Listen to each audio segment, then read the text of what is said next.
Malacañang is challenging Senator Sonny Trillanes to go ahead and file an impeachment case against the president if the senator wishes to. Presidential spokesman Harry Roque was responding to the senator, who said the Pausa's suspension of overall Deputy Ombudsman Arthur Carandang is an impeachable offense. Trillanes noted the president has no jurisdiction over Deputy Ombudsman and that the Supreme Court has resolved this issue. Carandang was suspended for unauthorized disclosure of bank accounts supposedly belonging to President Duterte and his family. Go ahead, file the impeachment, do it as soon as possible, and we will see you in the House. We will implement the order. If he wants to go to court, because I understand he's saying it's unconstitutional, let him, but we will not go to court because our reading is the Office of the President has the power to discipline him.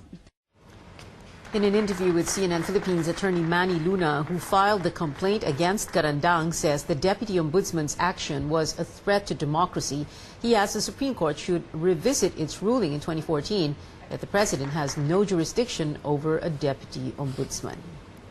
We already expected that the Office of the Ombudsman, particularly Ombudsman Morales, to be, will not take action over this and would never sanction her own subordinate concerning the unauthorized disclosure. Well, that's generally correct.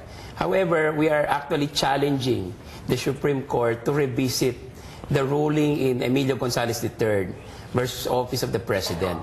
Because from my point of view, there was something egregious or wrong with the decision. In fact, the voting was very slim. It was 8-7. This has to be clarified by the Supreme Court. And because of the change in membership of the highest court, we believe that we have a fighting chance. We appreciate all your online comments on our top stories. Keep them coming through our social media pages at CNN Philippines. We're also live right now on Facebook. More local news later on the show. But first, the top stories from around the world. U.S. President Donald Trump will deliver his first State of the Union address Tuesday before a joint session of Congress. In the speech, the president is expected to highlight his accomplishments during his first year in office. Mr. Trump told reporters Monday he will also cover his proposed immigration overhaul and speak about trade. But some of the tickets to his first State of the Union address include a typo. They read State of the Union with an M. Officials said all affected tickets have been reprinted and are in the process of being redistributed. Russia warns of very serious consequences. This after the United States released a list of prominent Russians with close ties to the Kremlin.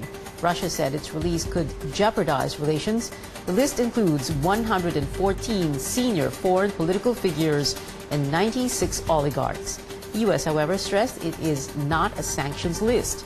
The Trump administration was required to name the companies and individuals under a 2016 law meant to punish Russia for its interference in the 2016 U.S. elections. Scientists in China have grown new ears for 5 children born with a defect in one ear. The congenital deformity called microtia impacts the shape and function of the ear. The scientists used a combination of 3D printing and cultured cells in the first of its kind study. Researchers collected cartilage cells from the children's affected ears and used them to grow new ear-shaped cartilage. The new cartilage was based on 3D printed models of the children's healthy ears. These were then transferred through ear reconstruction. The Foreign Affairs Department is investigating government employees over alleged passport application scams. And we've all heard of supermoons and blue moons, but what is a super blue blood moon? Find out when we return. This is Newsnight, where we go above and beyond the headlines.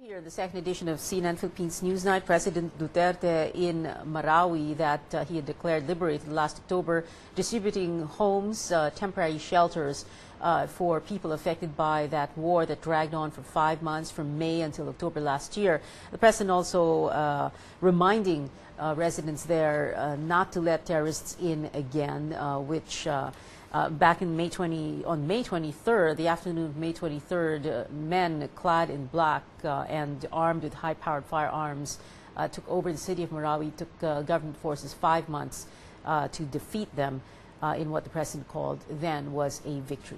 In the meantime, I'd like to say hello to some of our viewers: Margie Cabillas in Turkey, June Villa in Indonesia, Johnny Lopez in Dubai, Opring Onofre in South Korea, and Pau Castro in Canada. Thank you for joining us this evening.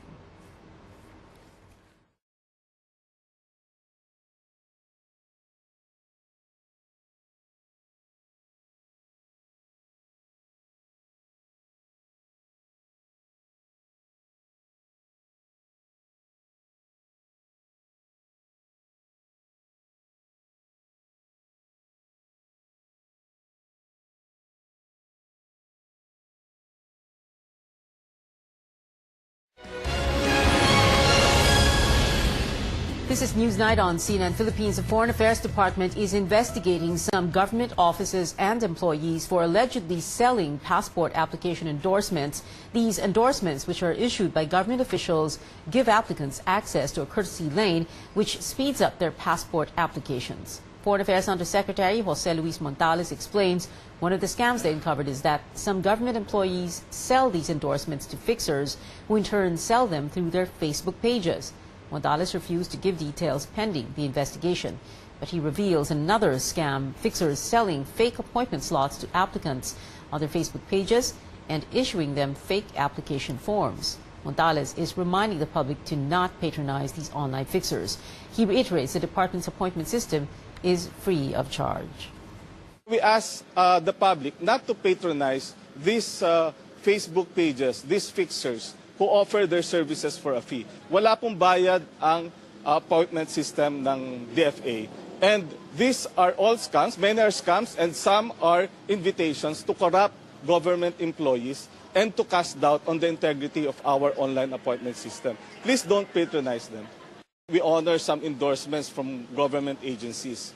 Some, they falsify the endorsement. Some, they get authentic endorsements, but for a fee. So yun, kumbaga, some people are selling endorsements from government offices. They pose as as travel agent or travel advisor, di ba? Then sabi nila, dito you can get a passport appointment if you pay X amount. And then actually they'll just get endorsement and then refer them to the courtesy lane.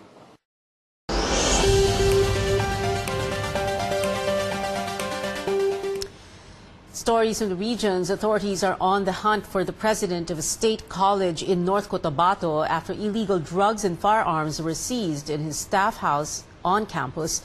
Agents from the Philippine Drug Enforcement Agency swooped down yesterday on the house of Samson Molao, the president of the Cotabato Foundation College of Science and Technology in Arakan, North Cotabato. Agents seized suspected illegal drugs valued at 500,000 pesos and 13 high-powered firearms. Lau was not around during the raid, but 5 of his security personnel were arrested. PIDEA said persistent reports about rampant drug trafficking inside campus led to the raid. In Samar, some Yolanda victims in 2 coastal villages of Marabut town will soon move to their new homes donated by Kuwaiti Group. The Kuwaiti Red Crescent Society has turned over 297 houses to the residents. Unlike other Yolanda projects, this housing site is located right in the villages of beneficiaries from Barangay Amambukale and Legazpi, so they do not need to relocate. Officials of the Kuwaiti organization said they were approached in 2014 by the Social Services Department to help the Yolanda victims. The housing project is part of the group's $9 million donation for Yolanda victims.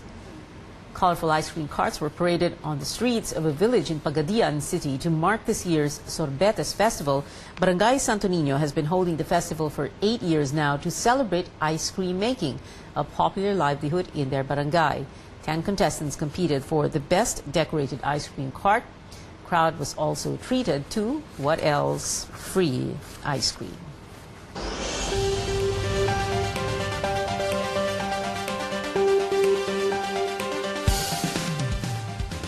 This Securities and Exchange Commission is requiring all companies to register and seek approval before offering any digital currency investments.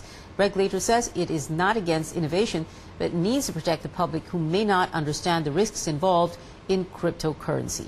Claire Yao has that story. When General Arias first heard about Bitcoin in November 2016, it was worth just 9,000 pesos each. A month later, its value ballooned to 20,000 pesos.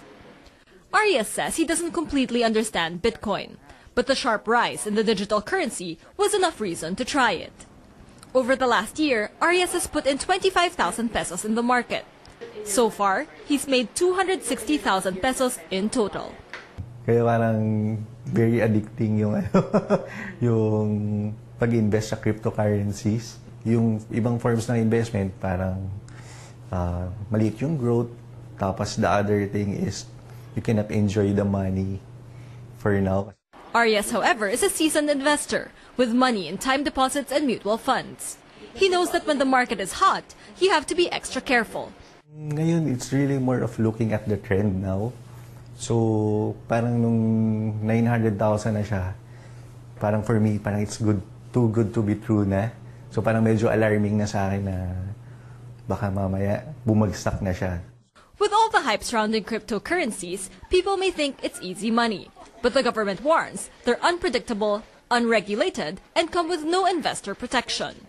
The Securities and Exchange Commission is requiring all companies to seek its approval before making any cryptocurrency offers. Where the SEC is coming from really is our concern. Cryptocurrencies, ICOs, these are new frontiers. A lot of our kababayans really do not understand the risk involved. Arias understands the government's caution. He's fallen victim himself. He joined the Bitcoin website that promised quick money and paid big rewards for referrals. Soon, the website disappeared. Una, hindi ko na malipat yung Bitcoin ko doon to my personal wallet. Then, the following a few days after, nawala na yung website. So, yun, wala na rin yung pera. Arias is still watching the Bitcoin market to see when he can buy in again. In the meantime, he's enjoying the money he's made. He's been able to move into a new apartment and buy a TV and kitchen appliances too. Arias says when Bitcoin is used right, it pays off. Claire Yao, CNN Philippines. The stock market snaps its winning streak in today's trading. After staying over the 9,000 level for 2 trading days, the Philippine Stock Exchange main index settled in the red at 89.10. That's over 148 points lower from yesterday's close. All indices also closed in negative territory. Holding firms and properties suffered the biggest losses, declining by 1.85%.